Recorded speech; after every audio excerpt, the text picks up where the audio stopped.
વિદ્યાર્થી મિત્રો, આ પહેલાંના લેક્ચરનું મેં જે હોમવર્ક આપ્યું હતું તે કર્યું? ના કર્યું હોય તો કરી કાઢજો. તમે ધોરણ 7માં સમીકરણ અને કૂટ પ્રશ્ન તો શીખી ગયા. આપણે ગયા ચેપ્ટરમાં સમીકરણ પણ શીખી ગયા. આપણે સ્વાધ્યાય 2.2ના કેટલાક કૂટ પ્રશ્નોના દાખલા ગણીશું. આ સ્વાધ્યાયમાં કુલ 16 દાખલા છે. એમાંથી હું તમને 6 દાખલા ગણાવીશ. પહેલો દાખલો છે, એક સંખ્યામાંથી 1/2 બાદ કરીને મળતા પરિણામને 1/2 વડે ગુણતા જો 1/8 મળે તો તે સંખ્યા શોધો. હવે આમાં તમારે ફક્ત જે રકમ છે એ રકમના ટુકડા પાડી અને દાખલો આપણે સોલ્વ કરવાનો છે. એક સંખ્યામાંથી, હવે એ સંખ્યા તો આપણે જાણતા નથી, એ સંખ્યા અજ્ઞાત છે, માટે આપણે એ સંખ્યાને આપણે x તરીકે લઈએ. તો ધારો કે એ સંખ્યા x છે. એક સંખ્યામાંથી પતી ગયું. હવે એમાંથી 1/2 બાદ કરવાના છે, એટલે x ઓછા 1/2 આટલું પતી ગયું. હવે આ જે પરિણામ મળ્યું એટલે કે x ઓછા 1/2 એને પાછા 1/2 વડે ગુણવાના છે. એટલે જે x માઇનસ 1/2 છે એને આપણે 1/2 વડે ગુણતા 1/2 કૌંસમાં x ઓછા 1/2 મળે. અને આ જે પરિણામ મળ્યું એ પરિણામનું રિઝલ્ટ 1/8 થાય છે. 1/2 કૌંસમાં x ઓછા 1/2 બરાબર 1/8 થાય. હવે આ જે સમીકરણ આપણને મળ્યું એને આપણે સોલ્વ કરીએ. તો 1/2 જે બહાર છે તેને આ આખા કૌંસ વડે આપણે ગુણવાના છે. એટલે કે x ઓછા 1/2ને આપણે ગુણવાના છે 1/2 વડે. તો 1/2 ગુણ્યા x ઓછા 1/2 ગુણ્યા 1/2 બરાબર 1/8. હવે 1/2 x ઓછા, અહીંયા તમે જુઓ 1/2 છેદમાં 1/2 છે, સમછેદી અપૂર્ણાંક છે, એટલે એમાં લસા લેવાની જરૂર નથી. ફક્ત સીધો જ આપણે છેદનો ગુણાકાર કરી કાઢીશું. માટે 1/4 બરાબર 1/8. હવે આ જે ડાબી બાજુએ -1/4 છે એ -1/4ને આપણે જમણી બાજુ લઈ જઈશું અને અગાઉ કહ્યું તે પ્રમાણે એની નિશાની બદલાઈ જશે. માટે x બરાબર 1/8 વત્તા 1/4. હવે છેદમાં શું છે? વિષમછેદી છે, એટલે આપણે લસા તો લેવો પડે. માટે 8 અને 4નો લસા 8 આવે. માટે 1/2 x બરાબર છેદમાં 8 અને અંશમાં લખીશું 1 વત્તા 2. હવે 1/2 x બરાબર 2 વત્તા 1 બરાબર 3 થાય. માટે 3/8. x બરાબર 3/8 ગુણ્યા 2/1. આ 2/1 ક્યાંથી આવ્યા? તો ડાબી બાજુએ જે 1/2 હતા એ પણ જો સાઈડ બદલે તો એનું આપણે વ્યસ્ત સ્વરૂપ લેવું પડે. એટલે કે 2/1 થાય, એનું વ્યસ્ત સ્વરૂપ 2/1 થાય. માટે x બરાબર 6/8 એનું આપણને અતિ સંક્ષિપ્ત રૂપ મળે. હવે આ 6/8નું અતિ સંક્ષિપ્ત રૂપ આપણે લઈએ તો એનું અતિ સંક્ષિપ્ત રૂપ આપણને 3/4 મળે. માટે આ અજ્ઞાત સંખ્યા 3/4 છે. આમ આ સંખ્યા 3/4 છે. સમજણ પડી ગઈ ને? દાખલો બીજો જોઈએ. એક સમદ્વિબાજુ ત્રિકોણના પાયાનું માપ 4/3 સેન્ટીમીટર છે. જો ત્રિકોણની પરિમિતિ 4.215 સેન્ટીમીટર હોય તો તે ત્રિકોણની 2 સમાન બાજુની લંબાઈ શોધો. પહેલાં તો તમે લોકો બધા જ ત્રિકોણના પ્રકાર શીખી ગયા છો. બાજુની દ્રષ્ટિએ ત્રિકોણના પ્રકાર છે સમબાજુ, સમદ્વિબાજુ અને વિષમબાજુ. અહીં આપણે સમદ્વિબાજુ ત્રિકોણની વાત કરવાની છે. સમ એટલે સરખું અને દ્વિ એટલે 2. તો જે ત્રિકોણની 2 બાજુના માપ સરખા હોય તેને આપણે સમદ્વિબાજુ ત્રિકોણ કહીશું. હવે ત્રિકોણને 3 બાજુ છે. આ 3 બાજુમાં આપણને 2 બાજુના માપ નથી આપ્યા. ત્રીજી બાજુ એટલે કે પાયાનું માપ આપણને આપી દીધું છે 4/3 સેન્ટીમીટર. હવે આપણને 2 બાજુના માપ તો આપ્યા નથી અને 2 બાજુના માપ જે પણ હશે તે સરખા હશે. તો આપણે જે બે બાજુના માપ નથી આપ્યા તેનું આપણે ધારી લઈએ. તો એમાં આપણે ધારો કે સમદ્વિબાજુ ત્રિકોણની જે બંને સરખી બાજુ છે તે સરખી બાજુની લંબાઈ x સેન્ટીમીટર છે. હવે આ ત્રિકોણની આપણે પરિમિતિ શોધવાની છે. પરિમિતિનું પણ સૂત્ર તમે જાણો છો. પરિમિતિ એટલે શું? તો જે પણ આકૃતિ તમને આપી હોય તેની એટલી બાજુનો સરવાળો. હવે આપણને ત્રિકોણની આકૃતિ આપી છે માટે ત્રિકોણની ત્રણેય બાજુઓનો સરવાળો. હવે તો આપણી પાસે ત્રણેય બાજુઓના માપ આવી ગયા છે, એટલે કે અને પરિમિતિ તો આપણને ખબર જ છે. તો 2/15 એ એની પરિમિતિ છે, બરાબર x વત્તા x એટલે બંને સમદ્વી બાજુના આપણે માપ જે ધાર્યા છે તે છે, અને 4/3 માપ એ પાયાનું માપ આપણને આપેલું જ છે. માટે 4.2/15 એ મિશ્ર અપૂર્ણાંક છે, એને આપણે અશુદ્ધ અપૂર્ણાંકમાં રૂપાંતર કરીશું. માટે 15 ચોક 60, 60 ને 2 62 એટલે કે 62/15 બરાબર કેટલા x છે? તો 2x છે. તો 2x વત્તા 4/3. હવે આપણે આમાં ઊંધું કરીએ છીએ કે જે સંખ્યા છે સંખ્યાને ત્યાં જ રહેવા દઈએ, અને જમણી બાજુએ જે 2x છે એ 2xને ત્યાં રહેવા દઈએ. જમણી બાજુએ જે 4/3 અપૂર્ણાંક છે એને આપણે ડાબી બાજુએ લઈ જઈએ, તો એ વત્તા 4/3 છે. અગેઇન પાછું વત્તા 4/3 છે, એટલે એ જ્યારે સાઈડ બદલશે ત્યારે એ માઇનસ થઈ જશે. માટે 62/15 ઓછા 4/3 બરાબર 2x. અહીંયા પણ પાછો વિષમછેદી અપૂર્ણાંક છે, 15 અને 3 છેદમાં છે, માટે લસા લેવો પડે. માટે એ લસા આવશે 15 અને અંશમાં આવશે 62 ઓછા 20 બરાબર 2x. એટલે કે ડાબી બાજુએ 42/15 ગુણ્યા 1/2 બરાબર x. હવે આ 1/2 ખ્યાલ આવ્યો ને તમને કેવી રીતે આવ્યા? જમણી બાજુએ શું હતું? 2x એટલે xની સાથે 2 એ સહગુણકમાં છે, અને એ સહગુણકને જ્યારે આપણે સાઈડ બદલીએ ત્યારે અગેન એનું વ્યસ્ત સ્વરૂપ થશે 1/2. માટે 42/15 ગુણ્યા 1/2 બરાબર x. આનું આપણે સાદું રૂપ આપીએ તો 21/15 બરાબર x, અને આ 21/15નું અતિ સંક્ષિપ્ત રૂપ 7/5 થાય બરાબર x. હવે આ 7/5 એ અશુદ્ધ અપૂર્ણાંક છે, એને આપણે પાછા મિશ્ર સ્વરૂપમાં લઈ જઈશું. માટે x બરાબર 1.2/5. આમ સમદ્વિબાજી ત્રિકોણની બે બાજુની લંબાઈ 1.2/5 સેન્ટીમીટર થાય. સમજણ પડી ગઈ ને? આમાં ત્રીજો દાખલો જોઈએ.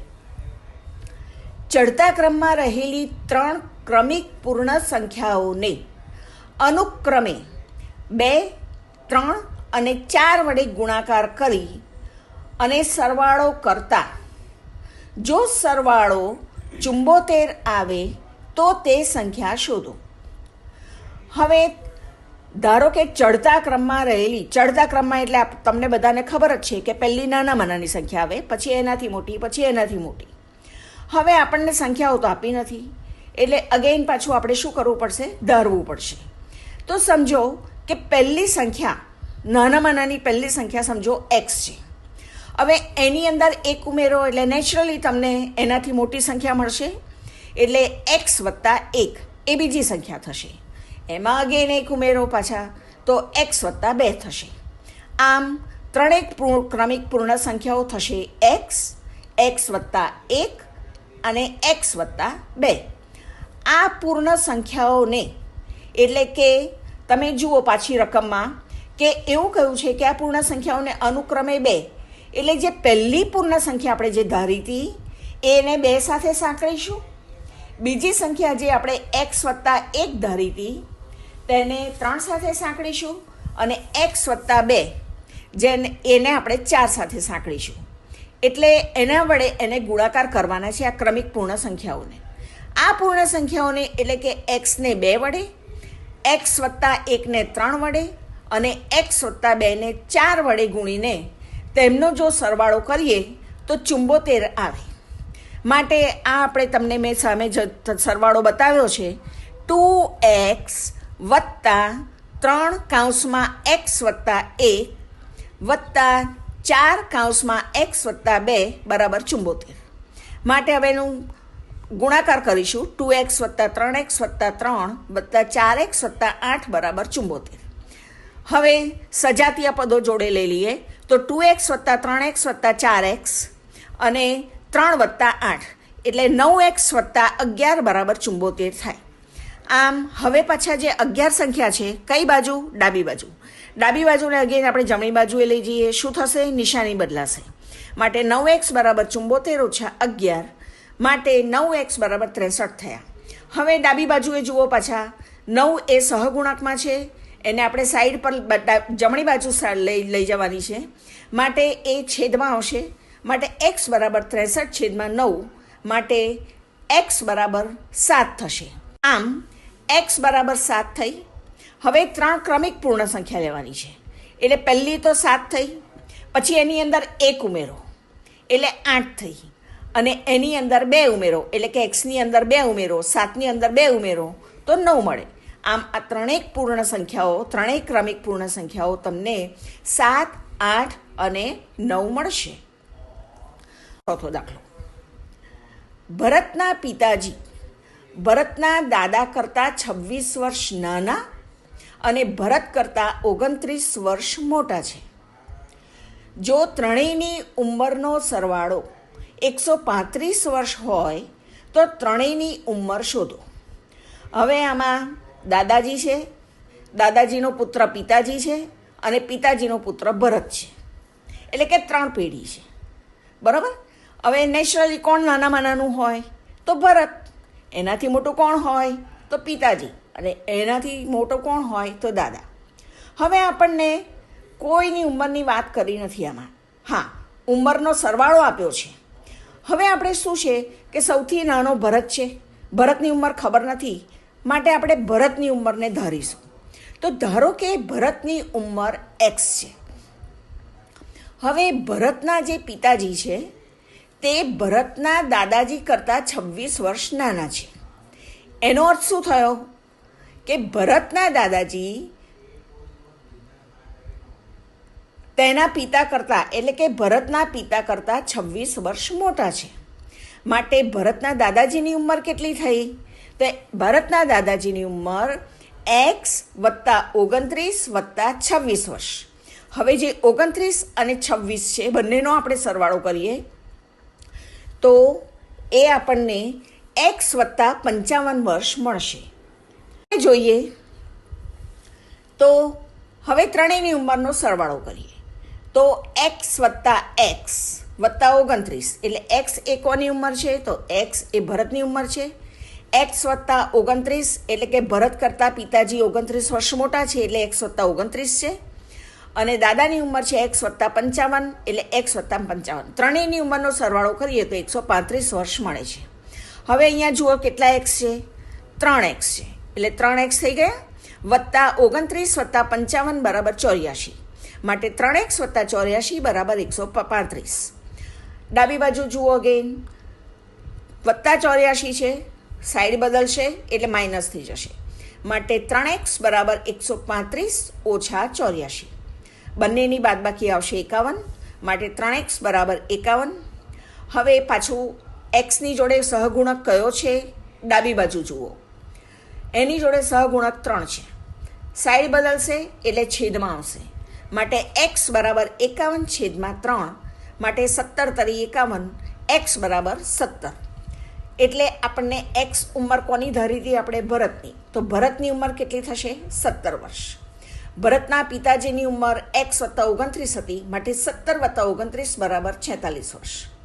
અને ભરતના દાદાની ઉંમર x + 55 હતી, માટે 17 + 55 બરાબર 72 વર્ષ થાય. પાંચમો દાખલો જોઈએ. લક્ષ્મી એક બેંકમાં ખજાનચી છે.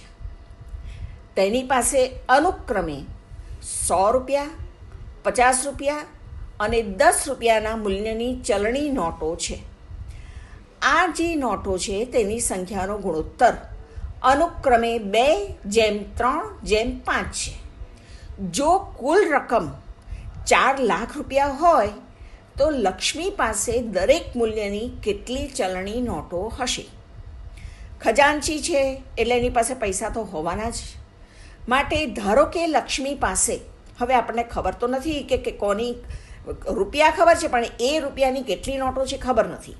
એટલે પાછા આપણે ધારીશું. હવે અહીંયા પણ જુઓ, આગળ મેં તમને જણાવ્યું તે પ્રમાણે 100ને ગુણોત્તર આપ્યો છે, માટે 100ને કોની સાથે સાંકળશો? 2 સાથે. 50ને કોની સાથે સાંકળશો? 3 સાથે. અને 10ને કોની સાથે સાંકળશો? 5 સાથે. માટે 100 રૂપિયાની નોટ 2x છે, 50 રૂપિયાની નોટ 3x છે અને 10 રૂપિયાની નોટ 5x છે.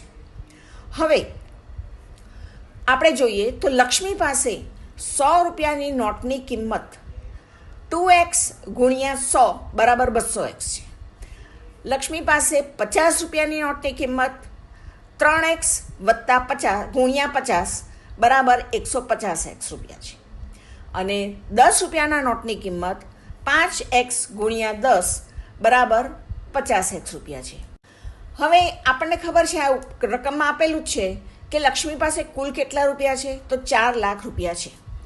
હવે આપણી પાસે ધારેલી બધી જ માહિતી છે. 200x વત્તા 150x વત્તા 50x બરાબર 4 લાખ. હવે આનો સરવાળો જો કરીએ, સહગુણકો જે છે બધાનો સરવાળો કરીએ તો 400 આવશે. માટે 400x બરાબર 4 લાખ રૂપિયા. માટે x બરાબર 400 સહગુણકમાં છે, આ બાજુ જશે એટલે છેદમાં આવશે. માટે x બરાબર 1000. માટે હવે આપણને x તો ખબર પડી ગઈ. માટે 100 રૂપિયાના નોટની સંખ્યા કેટલી? તો 2 ગુણ્યા 1000 બરાબર 2000 નોટ. 50 રૂપિયાના નોટની સંખ્યા કેટલી થઈ? 3 ગુણ્યા 1000 બરાબર 3000 નોટ. અને 10 રૂપિયાના નોટની સંખ્યા 5 ગુણ્યા 1000 બરાબર 5000 નોટ હશે. હવે આપણે છેલ્લો દાખલો જોઈએ. એક નિબંધ સ્પર્ધાના આયોજકોએ પ્રત્યેક વિજેતાને 100 રૂપિયા તથા વિજયી ન બનનારા દરેક સ્પર્ધકને 25 રૂપિયાનો પુરસ્કાર આપવાનું નક્કી કરેલ છે. જો પુરસ્કાર રૂપે આપવામાં આવેલ કુલ રકમ 3000 રૂપિયા હોય અને જો કુલ સ્પર્ધકો 63 હોય તો વિજેતાના થનાર સ્પર્ધકની સંખ્યા શોધો. હવે જુઓ, બહુ સુંદર દાખલો છે. આની અંદર 2 બાબત છે. કુલ 63 સ્પર્ધકો છે, એમાં અમુક સ્પર્ધકો જો છે જે વિજેતા બન્યા છે અને અમુક સ્પર્ધકો એવા છે કે જે વિજેતા નથી બન્યા. હવે આપણને કુલ સ્પર્ધકોની સંખ્યા આપી દીધી છે, પરંતુ વિજેતા કેટલા છે અને વિજેતા કેટલા નથી એ આપણને ખબર નથી. તો આપણે પાછા ધારીશું. હવે કુલ સ્પર્ધકોની સંખ્યા 63 છે. હવે વિજેતા બનનાર સ્પર્ધકો સમજો x છે અને વિજેતા ન બનનાર દરેક સ્પર્ધકોની સંખ્યા કેટલી થશે? તો કુલ સંખ્યા કેટલી છે? 63. એ 63માંથી આપણને વિજેતા બનનાર ખબર પડી કેટલા છે? x. તો એ 63માંથી આપણે xને બાદ કરીએ તો વિજેતા ન બનનાર મળી જાય. માટે 63 ઓછા x એ વિજેતા ન બનનાર છે. હવે વિજેતા બનનાર એ તો આપણને આપી જ દીધું છે કે વિજેતા બનનાર સ્પર્ધકને 100 રૂપિયા પુરસ્કાર મળે છે. માટે વિજેતા બનનાર સ્પર્ધકને મળતી પુરસ્કારની રકમ 100x થશે. હવે વિજેતા ન બનનાર સ્પર્ધકને 25 રૂપિયા પુરસ્કાર મળે છે, તો એને મળતી પુરસ્કારની રકમ કેટલી થશે? તો 25 કૌંસમાં 63 માઇનસ x. 25 અને 63નો ગુણાકાર કરીએ તો 1575 ઓછા 25 અને xનો ગુણાકાર કરીએ તો 25x. હવે વિજેતા બનનાર અને વિજેતા ન બનનાર બંનેના થઈને કુલ કેટલા રૂપિયા અપાય છે? તો એ તો આપણને રકમ પાછું આપી દીધી છે રકમમાં 3000 રૂપિયા. માટે આ બંનેના જે પુરસ્કારની રકમ છે એનો સરવાળો કરીએ તો એનું પરિણામ આપણને 3000 મળશે. 100x વત્તા 1575 ઓછા 25x બરાબર 3000. માટે 100x ઓછા 25x વત્તા 1575 બરાબર 3000. માટે 75x બરાબર 3000 1575. માટે 75x બરાબર 1425. માટે x બરાબર એનું અતિ સંક્ષિપ્ત રૂપ આપણને 19 મળશે. માટે વિજેતા થનાર સ્પર્ધકોની સંખ્યા કેટલી છે? તો તે 19 છે.